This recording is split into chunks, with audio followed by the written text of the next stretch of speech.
Boruto has finally unlocked the only space-time ninjutsu of his lineage, the Flying Thunder God. The way he chose this ability over his otsutsuki powers is pretty impressive. However, the main mystery lies within its origin. How exactly did he learn this power? And could it have something to do with the time travel theory of this panel? Let's find out.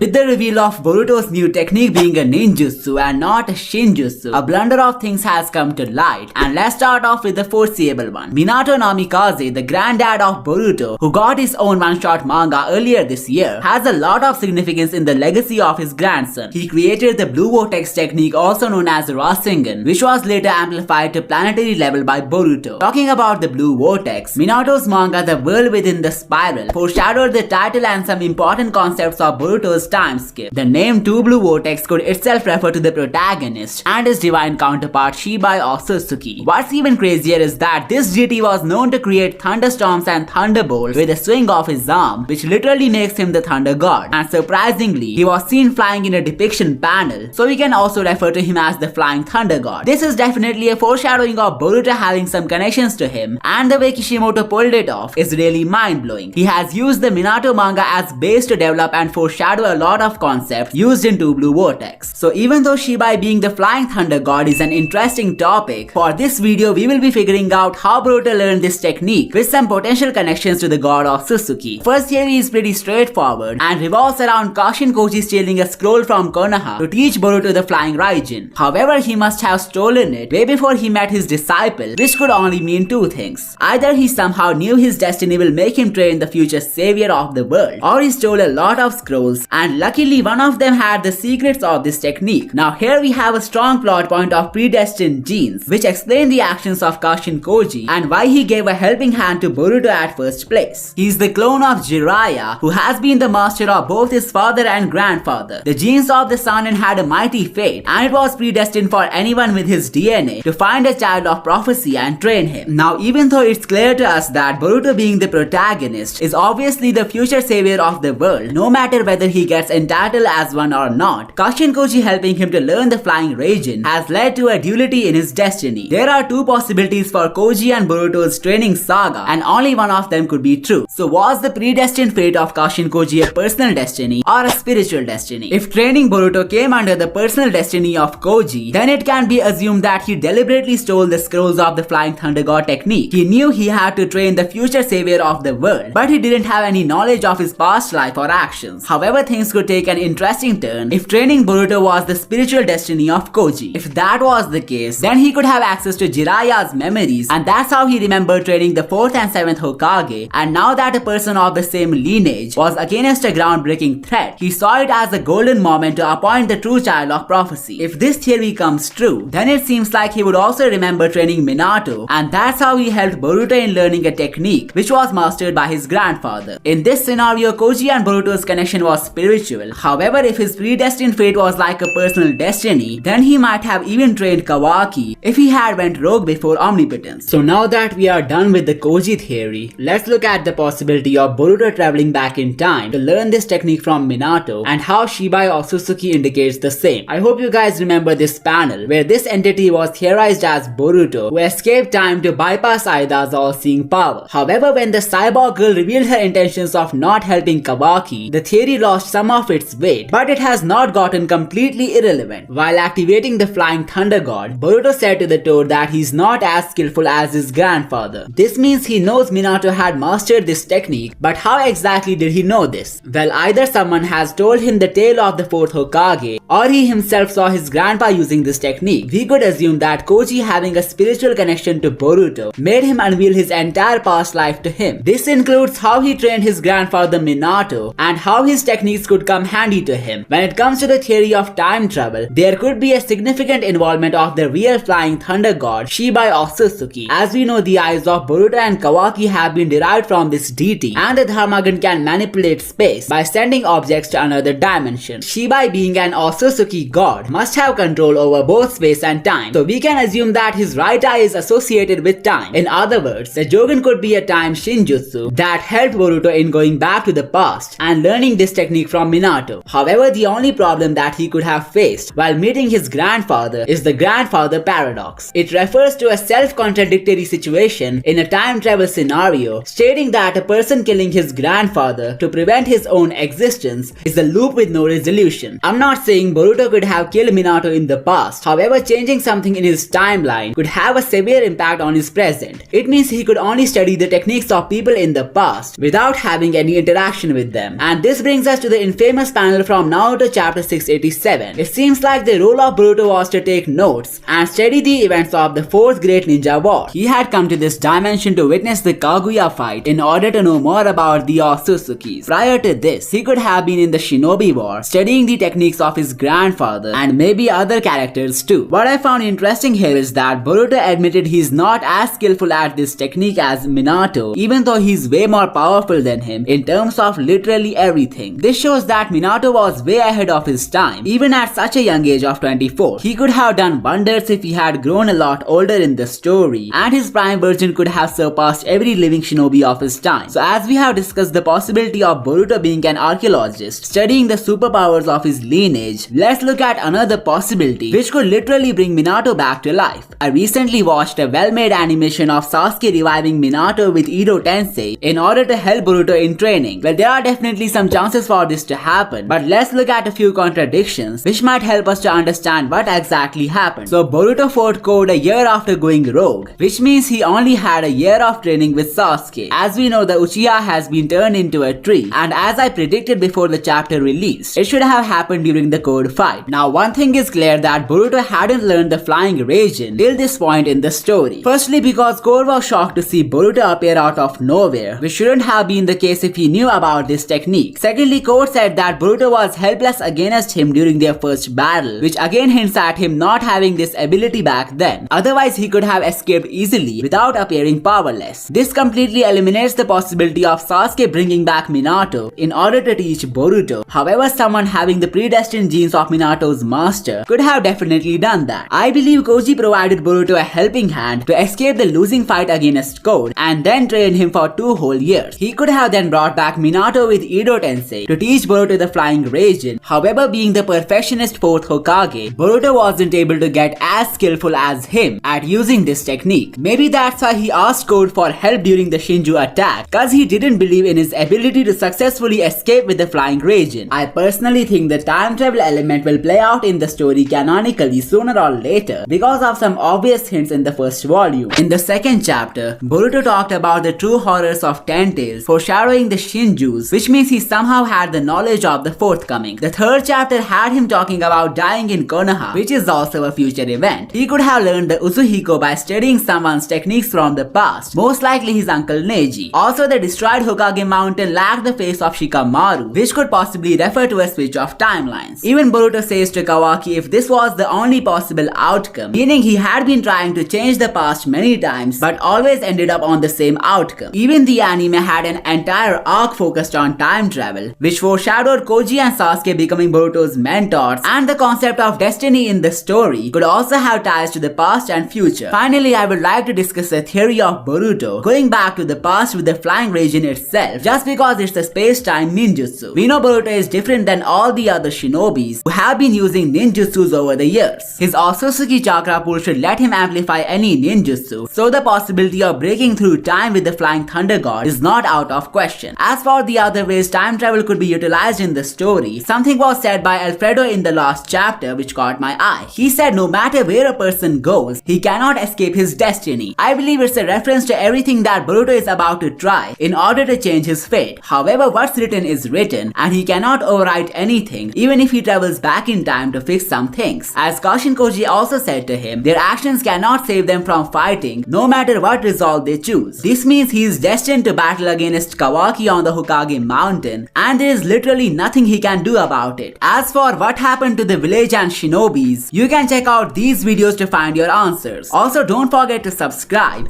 and I will see you next time.